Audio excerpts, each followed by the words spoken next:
Alright, hey guys, this is Drew in here. I'm here with another walkthrough and speedrun video for one of my other specs in my Tempest Rush guide.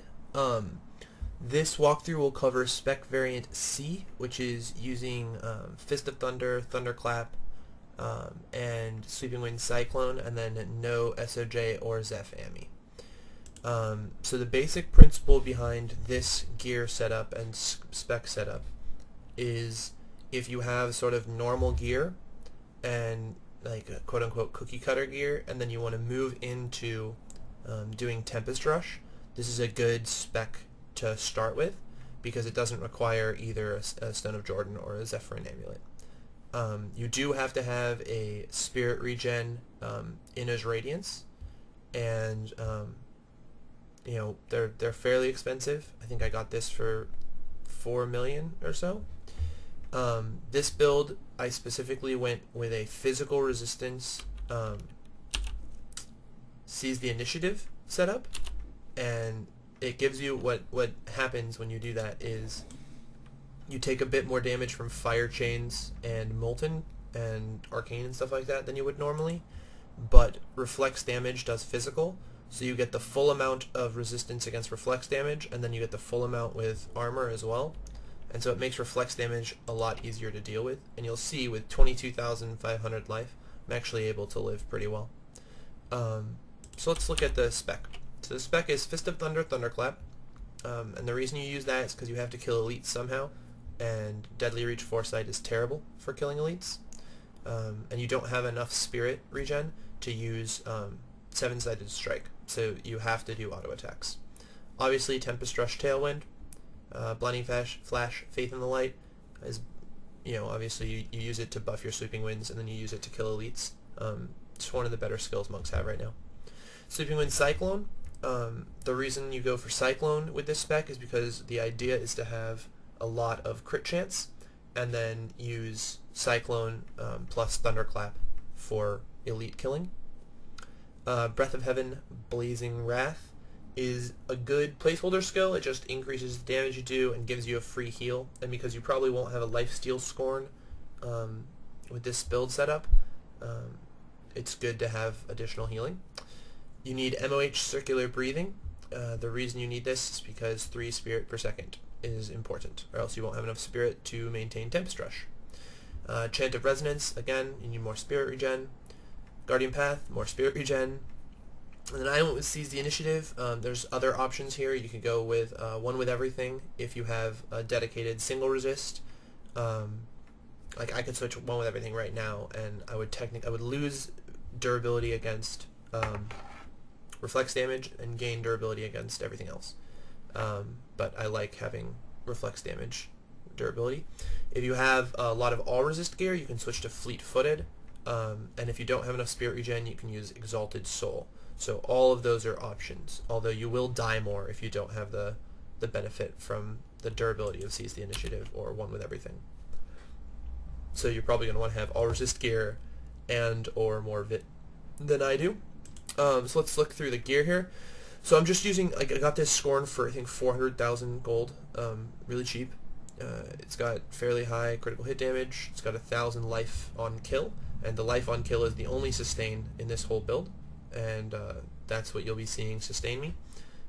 It works pretty well.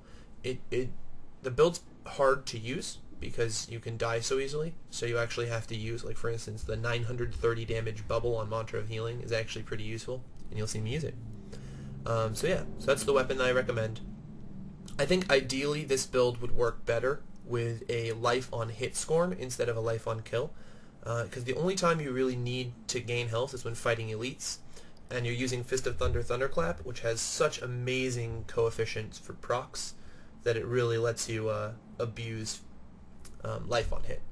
But I couldn't afford one with the budget for this build, so I went with a Litany of the Undaunted because it's really cheap and it has supremely good stats. You get a lot of critical hit damage, resist all, I got Fizz resist on mine.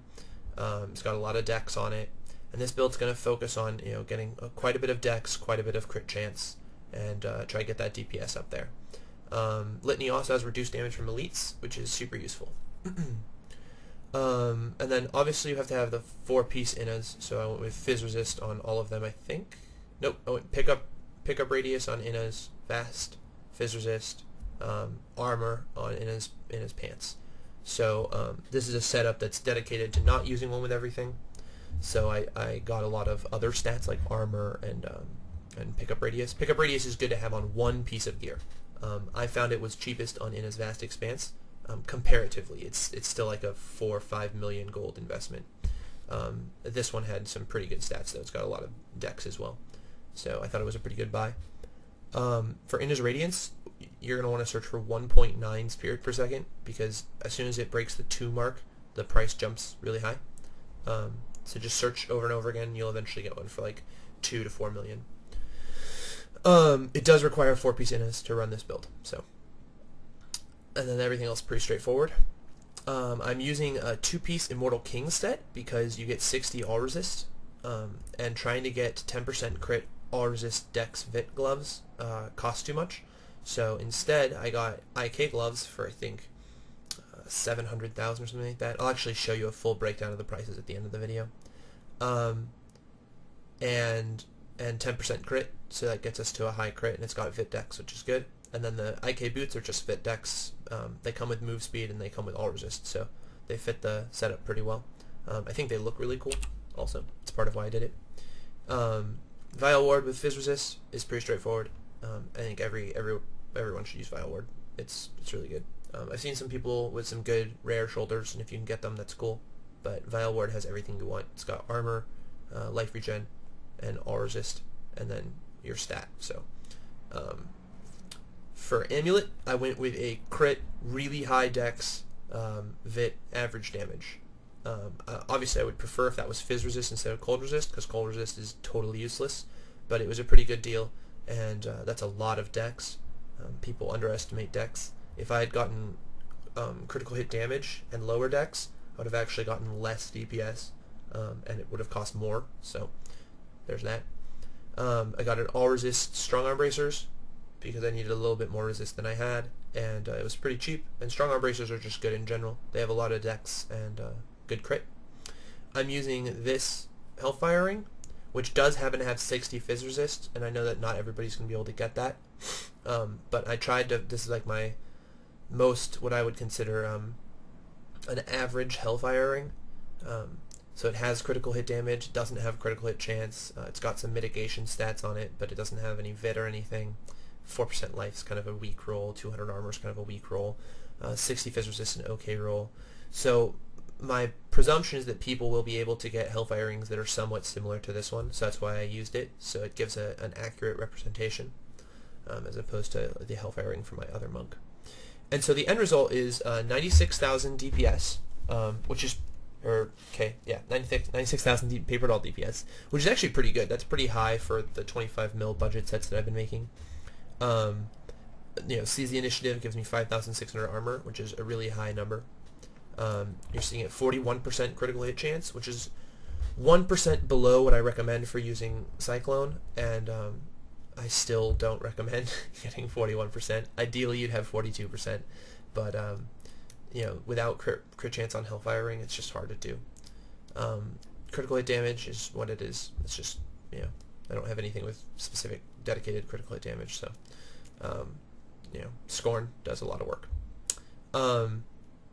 You're looking at 333 all resist, and you'll see that I can take pretty much everything. 558 Fizz Resist is what helps live through reflex damage. I'm at 22,500 life, which people think is too low, but they're wrong. 22,500 life is fine. It's the game gets easier. Tempest Rushing gets easier the more life you have, but you'll see this is absolutely viable. I got some life percent places because of Innos, I think. I don't actually know where. Okay, Strong Arm. And then 841 life per second is totally random. I think it's because this has life per second, this has life per second, this has life per second. It's definitely helpful. It's not that great, but it is definitely helpful. It is a mitigation stat. So life per kill is what's going to do most of my healing. Pickup Radius, and you can see my spirit regen looks terrible, but if I turn this on, There we go. So we're at 10.7 spirit regenerated per second. And my attack speed is 1.08, which means it costs 10.8 spirit per second to channel Tempest Rush, and I gain 10.7. And that means that this happens forever. I don't gain spirit while doing it, but I don't lose spirit. I mean, technically I'm losing 0.1 spirit per second, but you know, that's infinite. So this is an infinite Tempest Rush, which is what you want to aim for. And then I'm at 24% move speed, so that I can Tempest Rush and get a max move speed. So that's that. Let's get to it. I think. Yeah, as I said, I'll detail all the prices for all this. I have them all in my auction house history, so I'm actually going to show you the price of every single one of these items because I bought them all at once. Okay, so you're going to start out at Tower of the Cursed level 1. This will be the checkpoint that you start out. I'm going to detail Seaboots' route because it's better XP per hour than my previous route, so credit to Seaboots for this. It's good stuff. And you're just going to go straight up, and you always want to face up and to the right, so north, east. And then buff, Sweeping Winds, and then turn on the mantra, and we're good to go. Alright, and then never let Sweeping Winds drop. Alright, I recommend hitting the first couple mobs you see with Fist of Thunder, because it takes forever to stack Sweeping Winds otherwise. So here we go, I should stack to 3 quickly. Alright, so now I'm stacked to 3. So now I'm going to go kill these elites, and the way you kill elites is you just hit them with Fist of Thunder. And I'm Succubus debuffed, which is the only reason that I'm taking as much damage as I am. And just use, potions and Breath of Heaven and things like that to make sure you stay alive. But I tanked that pretty well. Alright, another elite. Use Blinding Flash, Fade in the Light. Use Breath of Heaven to heal. Just hitting it. Alright, cool. We're good to go. And now you can keep Tempest Rushing. You can use the first and second hit of Fist of Thunder to proc Cyclones and do more damage than you would normally, and it's a good way to kill big monsters, quote-unquote big monsters. So I'll show you what I mean next time we see like this guy. You go 1, 2, and he dies, and then you walk away. The third hit of Fist of Thunder is far, far, far slower than the first 2 hits, so you really don't ever want to use it if you can manage not to. It's also worse. The first 2 hits have a proc coefficient of 1.5, and the third hit has a proc coefficient of 0.75. So it's actually just a worse attack in every possible way. Alright. I just missed that guy a lot. Cool, just auto-attacking stuff. I'm not going to pick up any shrines just to give you an idea of what it looks like without them. So there you go, your first 2 hits, spawn a Cyclone. That time he bubbled fast enough so he didn't actually die. But the first 2 hits also teleport, so you can do this and not actually waste too much time. And because you have so much spirit regen every second, you really don't lose spirit by stopping to attack, because 1 hit from Fist of Thunder will actually pay for the startup cost of Tempest Rush. 1, 2, and it spawns enough. I accidentally hit the 3rd there, which sucks. I don't necessarily recommend killing all the big monsters. It's something you'll have to play with yourself to try and figure out which, how far away they have to be or how clumped they have to be for it to be worth it. Alright, so you go from here to Rakkus Crossing, and hopefully you get 3 to 5 Nephilim Valor stacks. If you get less than that, it's unfortunate. It's a very bad run at that point. But 3 to 5 is a pretty good number. With those big fat guys, you really want to avoid them knocking you back. So you can see I'm actually spamming R here because there's Molten on the ground. And R is fantastic at avoiding or at mitigating Molten damage. And because, again, you gain so much spirit per second, just passively, like when you're auto-attacking, that you can actually spam R to some extent. Because your gear is set up to support constantly Tempest Rushing. And that is a very large spirit requirement compared to what normal monk skills are. And so spamming your mantra is totally viable when you need a little bit more mitigation. And, 1,000-point bubble is actually pretty significant when compared to your 22,000 life pool. It's a pretty big portion of it. Alright, so you can see, Cyclone does work when it spawns.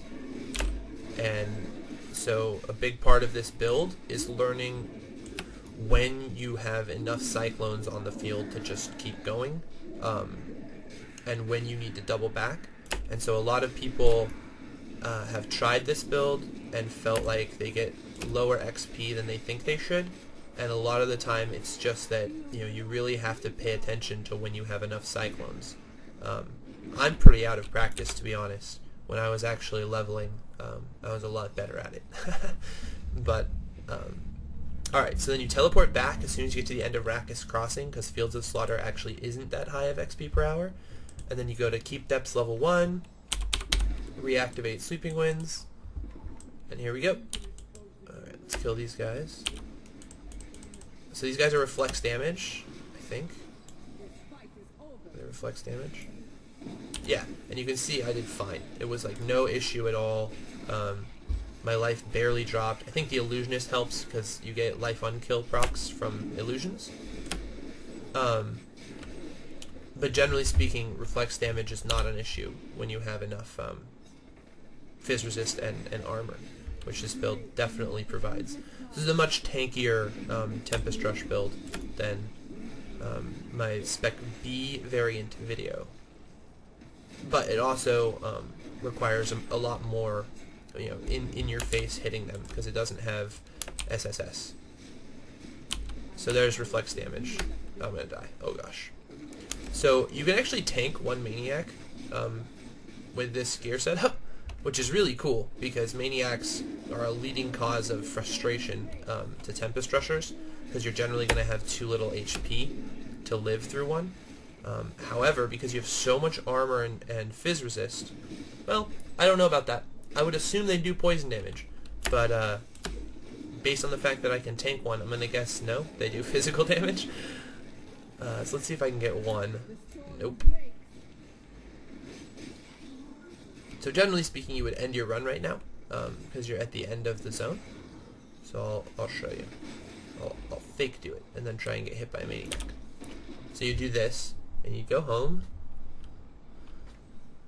and that would be it. You'd be done with the run, and you would just leave game, and then you'd start up again at the same waypoint.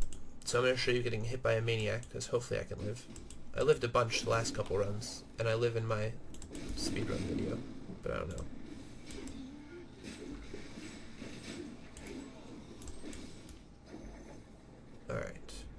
Alright.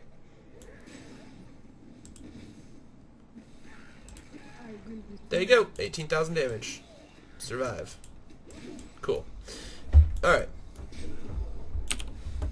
So that's that. Sort of the whole shebang. It's what a normal run looks like. It's pretty fast. The loot's not bad at all, because you kill a lot of elites per hour. And then as you get up in Paragon levels, it gets better. This monk's really low Paragon levels, so you can actually expect pretty much exactly the stats that I'm showing with the gear. Oh, ha! Oh my, that's sad. No wonder that was so hard. All right, well let's change that. You always want to make sure that you have a Hellfire ring on your follower. It's very helpful. It gives you just flat 7% more XP, because you get 1/5 of your followers' magic find.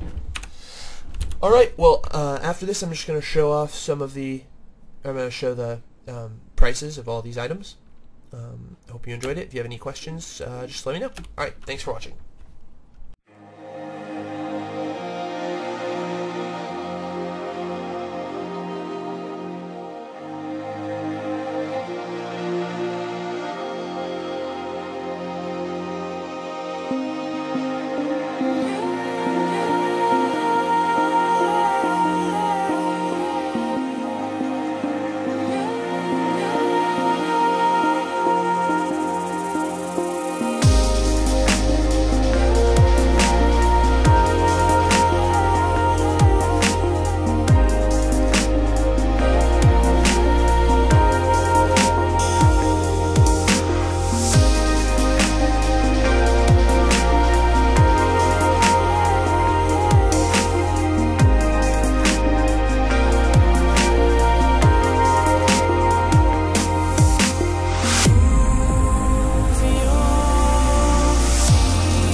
Alright, hey guys, I'm going to quickly detail the prices for all the gear that I used in my Spec Variant C video.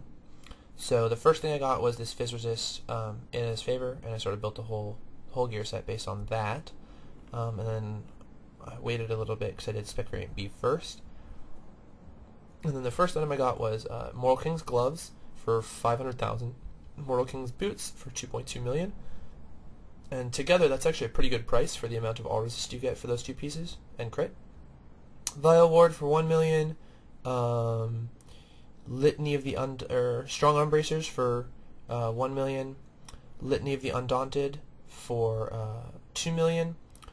The Amulet I used for 1 million. The Scorn that I used for 400,000. 5 Radiant Square Emeralds for 1.2 million. And then we go up a little bit. I think this is the Radiance. Yeah, Inna's Radiance purchased on a buyout for 3 million. And that's pretty recent, so that you can definitely get them for cheap. Inna's, let's see. Let me move up a little bit. Inna's Temperance with armor for 2.8 million.